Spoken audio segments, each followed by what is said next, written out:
Ladies and gentlemen, the T.R.O.N Podcast followers and listeners, thank you very much for your time. Thank you for coming back. I have a very special guest today. I have an honor and privilege to talk to Mr. Caleb Matthews, motivational speaker, entrepreneur, all-around great guy from our neighbors to the north from Canada.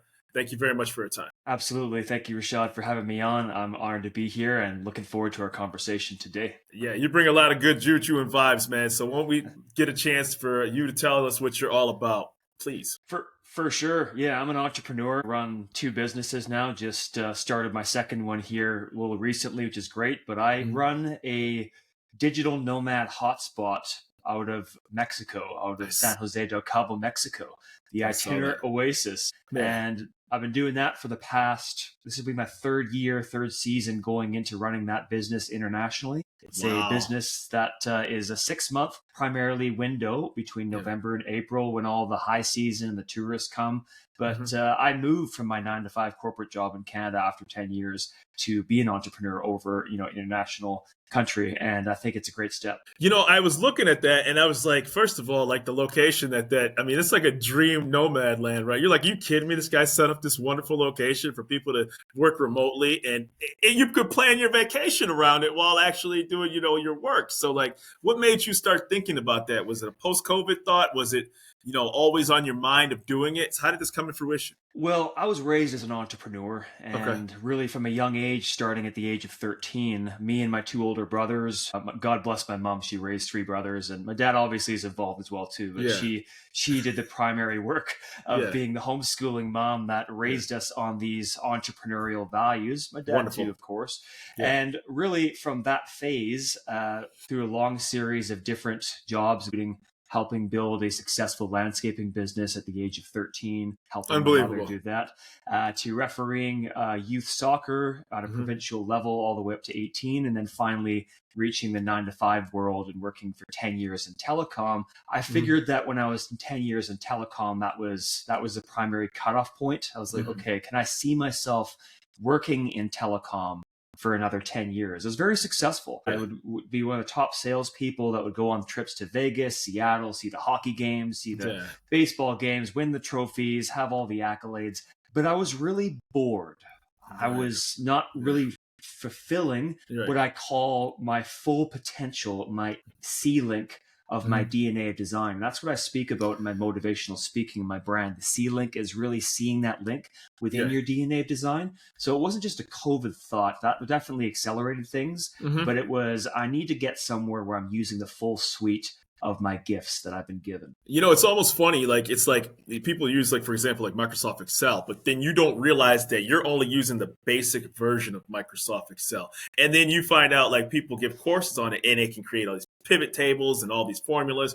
But to your point, if you've only tapped into a certain part of your potential, I'd like to call it autopilot. You know exactly what the lights are timed in your neighborhood. You know exactly what time the stores are open or closed. If you have kids, you pick them up, you take them to soccer practice. You know exactly what's for dinner. And then it just becomes routine and you get stale and you don't grow, right?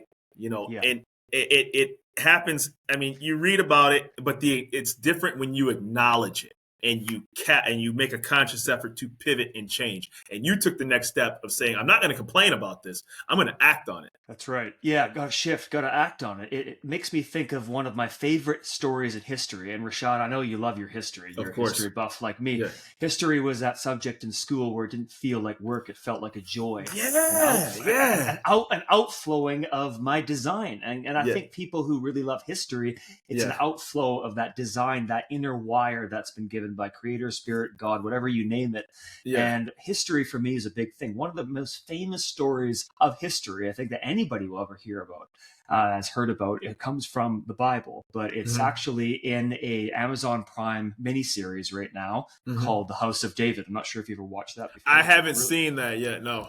Good show, but the primary is based around the confrontation between the shepherd boy David, the underdog, and the big man Goliath. I'm sure. Philistine, of course. Yeah, the Philistine. Everyone's heard of this story, but what most people don't know about this story is when David finally is conscripted to fight Goliath. He says, "I'm going to fight the giant." Saul says, "Oh, you can't do this," but yes, I can do it. Finally, he gives in, says, "All right, you're going to be my guy. You're going to fight."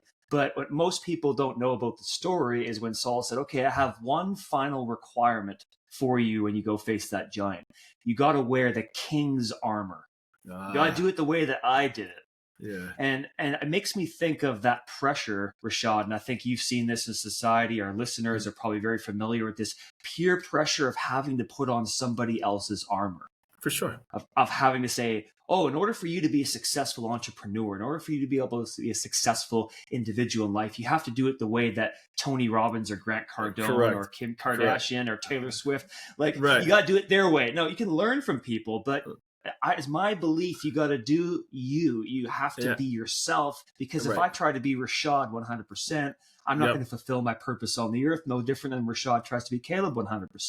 But we got to learn from each other. So David said, I can't wear this armor. I'm going to do it my way and have my staff, my sling. And we know the story. He takes down the giant, but because he refused a peer pressure of conformity to a different armor, and he followed his own DNA to his design. And that's what I talk about within SeeLink, within my motivational speaking. I think too that, there's an era of where, and you probably are familiar with this because you were a history buff. You seem like an avid reader as well too.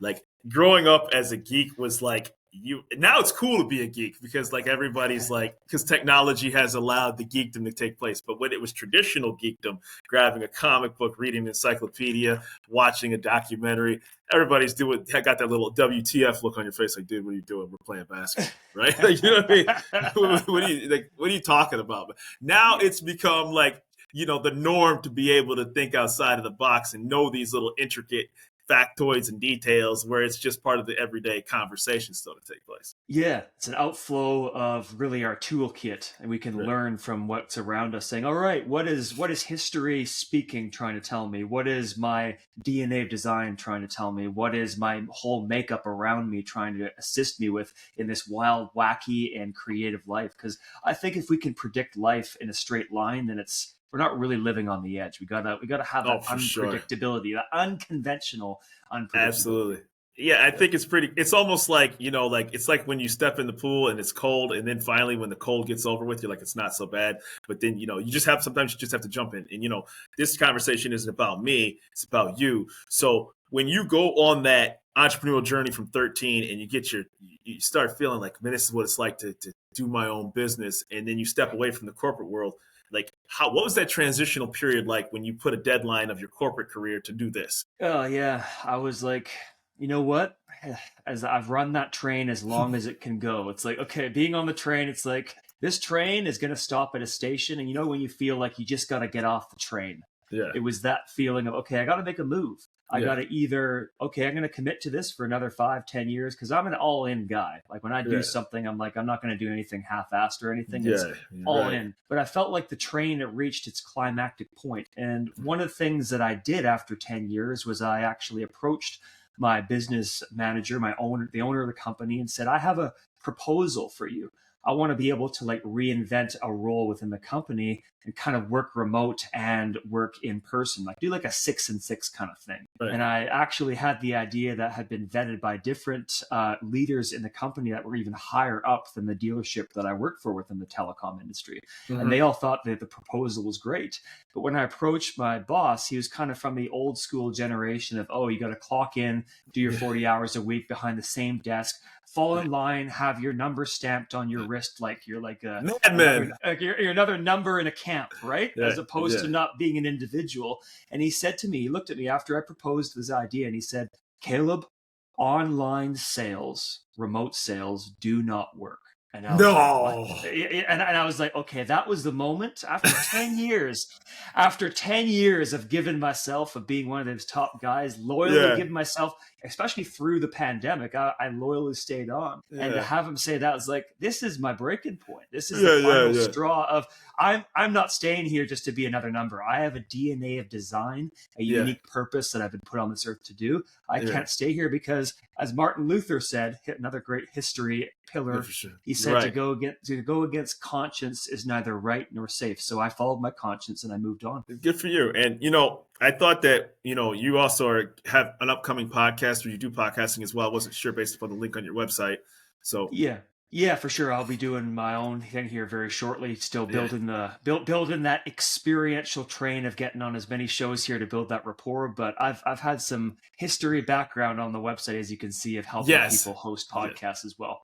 And so what I found interesting too is you do public speaking as well too, and you help people find that I like to call it the Jerry Maguire Quan, so to speak, right? Like we've like that great quote. So what stage at people do they reach that same stage you were at, or is it post divorce? Because now you have people even at a younger age out of college, based upon circumstances that they're like, I want to do my own thing. So what stage when people come to your speaking and your services do they come? Are they at? I would say that they're in probably, I would say, 3 different phases. Ones that are completely all into, okay, I'm into this journey of being remote, of working online or running my own business. Maybe it's not remote, but they're an entrepreneur. That's one category. The second category would be those that are kind of on the fence, like I was before I made that shift of they're in the 9 to 5, they're into serving somebody else's vision, but they know that there's something more, but they just need a bit of a nudge. That's the second group.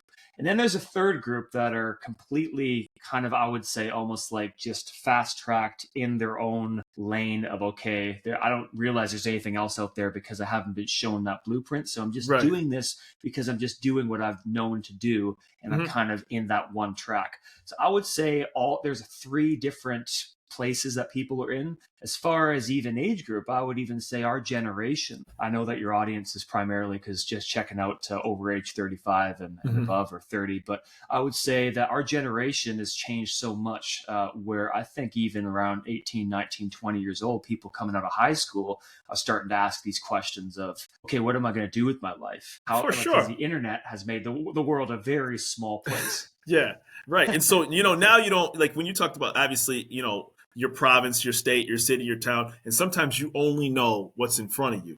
Sometimes, and you can get in that mode of, I graduated from high school, I got my counselor who told me my applications for my college, I'll get my degree. And it's sort of like there's a difference. And I was talking to a great previous guest, there's this life by design and life by default. And if you don't actually map out things that you either A, want to accomplish, B, want to gear yourself towards, you're not bad for having that path followed, but it's very easy to get lulled into a sense of this is all that there is, right? For sure. It's easy to be the frog in the pan of, okay, this is just the way that it is. I'm just going to clock in, clock out, and just accept reality versus, okay, getting outside of the fence of, okay, what could land beyond look like? Right. And that's ultimately how the rest of the world got connected with one another, right? So, that's how places ultimately built and became the global world that it was, because people decided that their shoreline wasn't the end of the earth, so to speak, right? That's right.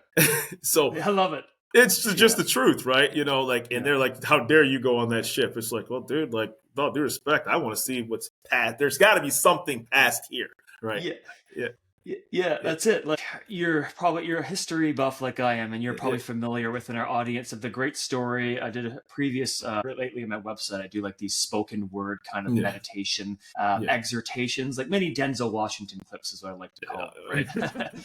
Right? I love me some good Denzel motivation. Oh, who doesn't, man? Right? Like even if AI does voiceover different things you can listen to. It's like the voice of God, right? The guy just has like that voice, right? Yeah, him and Morgan Freeman, those two are like, those guys are my Mount Rushmore of like spoken word voiceover stuff. 100%. But getting into this clip, like I do a story about Harriet Tubman, like in a 7 or 8 minute clip. And Harriet Tubman was somebody I was raised on as a homeschooler of her story of on the Underground Railroad of leaving that place of I'm gonna have one or two things. She said, I'm gonna either be free or I'm going to die, but I'm going to have one or the other. I'm not going to stay. I'm not going to stay in this structure. I'm not staying in this structure. I'm not staying in this enslaved encampment. Like our audience may be thinking, okay, why Caleb be talking about Harriet Tubman like I'm not a slave like she was? Well, actually, in some ways we can be, maybe not physically, but if we allow our environment to dictate to us what we're supposed to do with our design, our DNA design, if we don't see that link between our purpose and being outside of our environment versus being confined to an environment, we will remain slaves. But she said, no, I'm going to have freedom.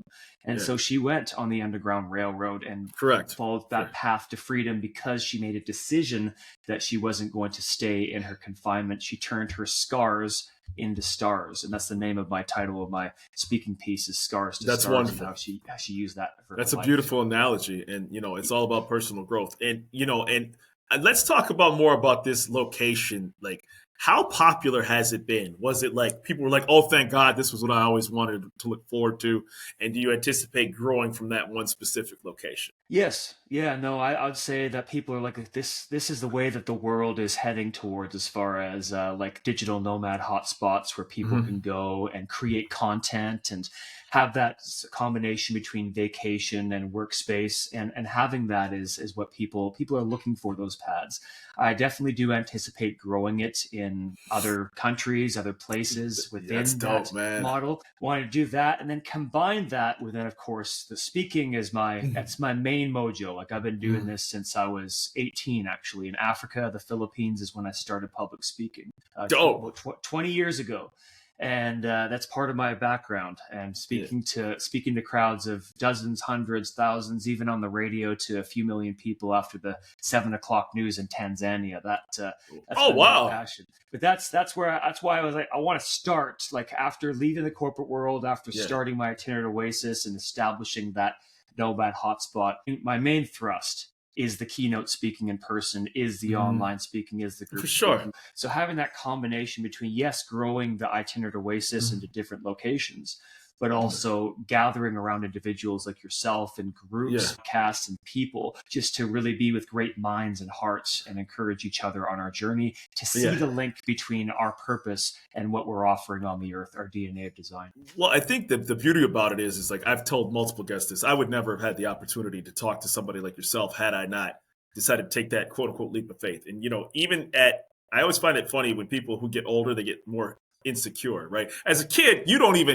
can do the stupidest thing in the world as a kid and you wouldn't even know it was stupid, right? Like, you just do it and you try it, you fall flat on your face, you fall off the bicycle, but then you get, you don't want to be YouTubed, right? Nobody wants to be like on YouTube for doing something bad. So we get more insecure. We become doubting ourselves. Oh, I'm divorced. I got 3 kids. I gained a little weight. I'm getting gray hair.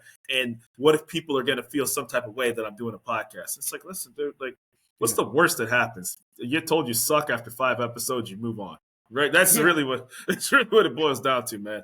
Yeah, that's it. Nobody listens to it. You just gotta try. Right. Yeah. It's all good.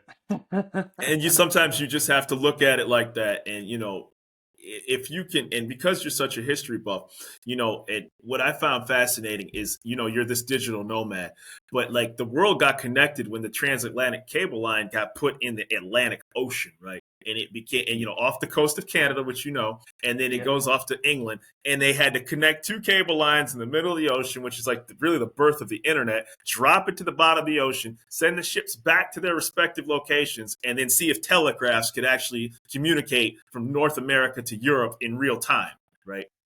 I love it. Like, this kind of stuff's just like, okay, fires me up. It's like, I think of the popcorn machine, right? Where the popcorn's just bubbling up. It's like this all our history defines us. We can either learn from history and we can apply these principles and benefit from the fruit of it, or we're doomed to repeat the negative side of history if we don't learn from our ancestors. Right, exactly. And so now it's like, that's still, some of those are still in use and they're dropped across the ocean of the world. But now, because you can do digitally remote work anywhere, it's because of the birth of those people that took that calculated risk over 100 years ago. So that still lays true to today, that your digital nomad is really, like, in many ways, like the grandchild of something like that. That's it. It's history is still speaking. History speaks. There's still that, seeing that link between history, as you said, these cable lines through the transatlantic has helped us into what we're doing today. Everything from that to obviously Steve Jobs and Apple and all the guys that went into designing computers and technology and smartphones. But then I think of Alan Turing as well too, like the movie Imitation Game. You've seen Imitation Game? Yes, beautiful film. Benedict Cumberbatch. Beautiful film. Beautiful film. Yeah, great guy. I love Benedict Cumberbatch. Sherlock too. Yeah. I love everything the guy does, right? The guy's fantastic. Everything the guy does. Yeah, but Alan Turing, like he was the one that was behind the Nazi Enigma, breaking the code. But because of his brilliant mind, we can obviously be able to enjoy the computer, he was one of the founding early fathers of the system that we're using right now. And I think most people can miss that. For sure. There's even, I'm going to butcher this because I think if the actress might have been like Heidi Lamar, like she owned patents that like for Bluetooth technology back with like World War II. And it was like to help like naval ships. She was a Hollywood actress at the time, one of the golden era of Hollywood kind of situations. It was like, you kidding me right now? Bluetooth. The Wi-Fi, the Wi-Fi queen. Right. Like, be serious. So that's the type of stuff. Like, but those are the kind of conversations I'd love to have, and that's why me and you clicked so well when it came to our messages back and forth. Because when you know that, there's no excuses, right? Because people did things with minimal technology and minimal access at those points in history, right? Yeah. Absolutely. And I think this dynamic that we're speaking about, Rashad, this history, this learning from generations, this applying this into our lives as entrepreneurs, this is something that I believe has been so lost, like in the digital age. I know it's ironic because we're talking on digital technology right now. Correct. But I believe that devices, when on the extreme, used too often, can be a distraction from us even delving into learning about these things. For sure. Yeah. Sometimes, right. It's like when you order a pizza, right? Like just because you ordered a pizza doesn't mean that the process of making a pizza went any faster. All that meant was you actually had access to order a pizza quicker. They still have to bake it. They still have to put it in the oven. It still has to be cooked at whatever amount of degrees the pizza cooks at. The process of making the pizza still has to have an actual process being made and come out of the oven. But we get beholden to instant gratification because I did it right there. It must be completed already. When in reality, all I did was communicate it quicker to the back end. Yeah, exactly. If we stay in that dopamine hit of, oh man, I'm gonna stay out here and order and skip the dishes, and I want to order this and I want to order that, but we don't actually enjoy the food, then we're like this squirrel and over the hedge. Like it's like exactly. You never accomplished anything. So what places, what type of people call you for your speaking career? What is it? Companies? Is it small businesses? Which in general, what's your audience that requests your speaking services? Yeah, speaking services actually is it's a Swiss Army knife of requests. So it's really everything from individual podcasts like yourself to corporate events as well too, like keynote events, like festivals, spiritual festivals, the spiritual community as well too, as well as within entrepreneurs as well. So entrepreneurial bent, having the spiritual bent, having the understanding dreams, more or less like within the dynamic of faith-based audiences as well. Beautiful. But it's really like a combination of a lot of different things.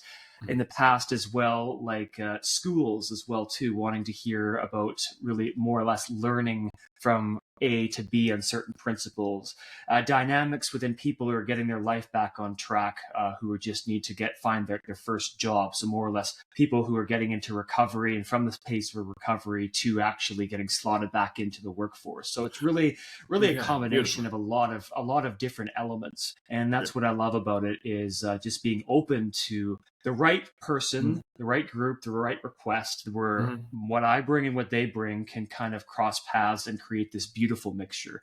Kind of like what's happening today on your show, Rashad. For sure. Well, it's funny you mentioned, exactly, and I appreciate that. It's kind of like, when I thought it was funny you mentioned about schools, because for a long time, there was this mode of operation that every kid had to go to college, and there was only one path to actually do. Like I'm sure you and I are close enough in age where it was university, degree. And it was the holy grail of like what everybody had to pursue. But then what you did is you took what was that 25% of kids that needed to have that, and the 75% were useless or they had no right. Like, and I'm not saying that whatever the case may be. But when you speak to these schools, you can sit back and say, you can be a digital nomad. You can build your own online business. There is an opportunity to be a public speaker. I talked to a classic pianist, right? Like, think about telling your parents that you want to play an instrument for a living and make money, right? Yeah. Right. Like, they're like, what do you mean? You're going to be like in a loft writing poetry and then begging on the street corner, right? But those are the I'm just calling it for what it is, you know? Yeah, yeah, yeah. It's right. You're right. It's just like there we can get in this Western mindset of compartmentalizing what should be versus the what I say. This is the trichotomous versus the dichotomous battle. Have you ever heard of such a thing before? I've heard it, but I've never listened to it in detail, so I'll let you explain it. So the trichotomous worldview versus the dichotomous worldview. We're in the Western culture. You are in Detroit, Michigan, I believe, and I'm in Kelowna, British Columbia, Canada. We are in North America. We are in the West.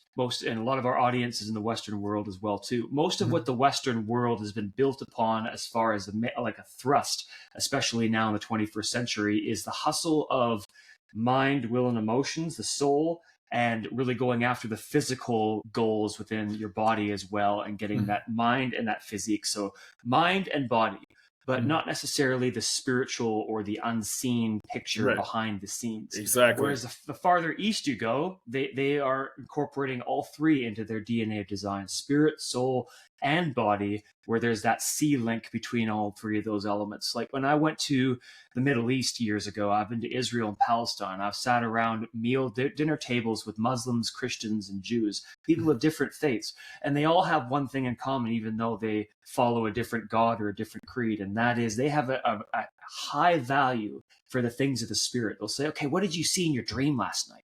What is God speaking to you? Like what's life communicating to you? What's your in Clink? What's your gut telling you? More than just what was the political news or what's going on at work, like a deeper behind the scenes picture. In the West, I believe we've lost a lot of that founding principle that the founding forefathers built the United States on, was we hold these truths to be self-evident. That's what I believe is what a lot of lost.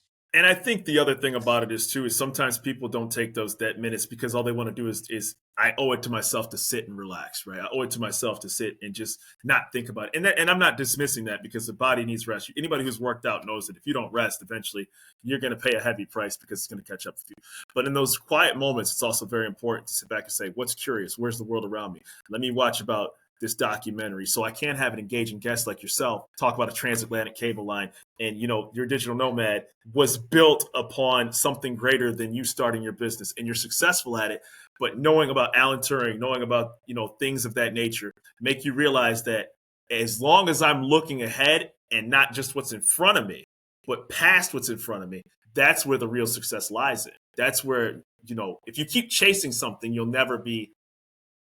always looking to the next step. Yeah, exactly. For chasing that moving target, it's like, oh, I'm not satisfied, and not in a good way, in a bad way, where you're like, you get that looking over your shoulder syndrome. Like, as a track and field runners know this. It's like, if you look over your shoulder at the guy that's about to come alongside of you, or the woman that's coming alongside of you, you're going to lose your place in the race, and you've lost it. You've already lost it if you're looking at somebody else. You got to stay present, but you got to keep your eye on the finish line, but yet learn from how you started off the block. So it's past, present, and future. And I believe in our culture of extremes that we often live either too far in the past, too far in the present, or too far in the future. But we have to incorporate all three. It really is. And sometimes you have to fall flat on your face at the same time just to figure out that that's not what you need to do. And that's okay, right? Because it ultimately shapes and molds who you are. Really briefly, where can people find Caleb Matthews? You can find Caleb Matthews at the SeeLink at calebmatthews.net. So www.calebmatthews.net is obviously where my SeeLink brand is. That's where I'll have links for podcasts such as yourself on there to be able to see, okay, here's where Caleb's spoken on his past podcast. Here's what he's all about. Here are his core values. Here's what he's going to do, what he's coming up with next in his creative pieces and his content. You can find me on Instagram, Caleb on the Runway. That's my hashtag. And then I was a runway model. That's a different conversation. We'll talk about that soon. I saw that on your Instagram, man. It's all good, man. But see, that's the unconventional path you talked about, man. Yeah, for sure. Unconventional. It's like, if your life is that unconventional mystery and that story and that awe, then there's a beautiful tapestry to be woven. And that's the same for Rashad. That's the same for you as you're listening, for you as well. But Caleb on the Runway on Instagram, of course, calebmatthews.net. That's where you can find my SeeLink brand. The oasis.com. That's where you can find more about my digital nomad business and my pad down there in San Jose del Cabo, Mexico. So if you want to book your spot and stay at my place in San Jose del Cabo, you can contact me there. I'm open for bookings for this upcoming season. And of course on X, Caleb Matthews, I'm there. My last name without the E. You can find more of my stuff on X, and of course Facebook, Caleb Matthews as well. But that's where you can find more about me. And the SeeLink at gmail.com. So TheSeelink, the SeeLink at gmail.com is my direct contact information. It's wonderful. And British Columbia is a beautiful province. I went to Vancouver once. I mean, like it's something out of like a freaking movie, man. Because you're like, holy, it's gorgeous, absolute gorgeous province, man. Holy smokes, beautiful. So, beautiful place. Got a chance to go on the Coppolino Suspension Bridge in Vancouver. That was a trip. Absolutely beautiful spot. Yeah. Hey, this is Caleb Matthews that I was honored enough to spend time with on the T.R.O.N Podcast. The randomness of nothing but success towards you, brother. Thank you very much for having me on, Rashad, and thank you and thank your audience. And audience, if you're in this place right now, you're like, okay, I'm not really sure about where to go next, then I would just say find that place that brings you joy. You might be as simple as going and visiting some old folks in their old folks' homes and doing crosswords. It could be creating music for people. It could be just offering a word of encouragement to somebody walking across on the street and just activating that speaking gift that you have. Do these little steps to go towards bigger steps. Start small and then let everything else unravel for you, because the universal law of sowing and reaping is without effect, is non-optional, and will always come back to you. Whatever you put out will come back to you. So thank you for having me on the show. That is the goodness truth, man. Appreciate the seed you planted. Much success to you, brother. Thank you. Thank you, Rashad. Thank you.